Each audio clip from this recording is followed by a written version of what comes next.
Hello everyone, so for today's video, we're gonna do an unboxing. So let's do an unboxing. Oh my gosh. So may kasama siyang ganito. First, sobrang bigat niya guys. Ito ang tilt head, sobrang bigat na. So ito siya.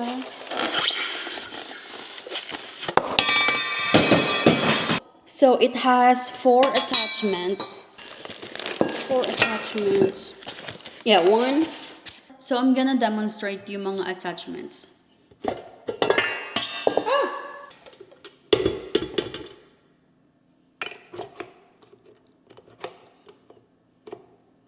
Oh, ganyan.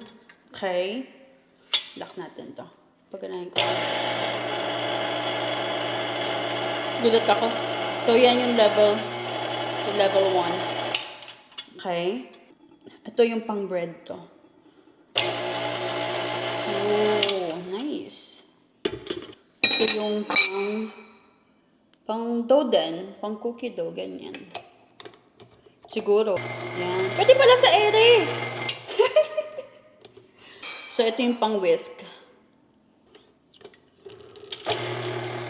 Yan. Let's try the 3/4. Actually, bundle siya. Ang kasama lang talaga nito is itong tatlo. 3 attachments. And then sa bundle, kasama tong dalawa. And yung cover yata. Not sure. Yan! And then ito, kasya kaya dito. Oh, didiinan lang pala. Ayan. So, diba? Para hindi mag-splatter yung ano mo. Tapos talagay mo lang dito yung kung anong ingredients idadagdag mo. If you're wondering, may lock yung tilt head niya. So, di siya magagalaw.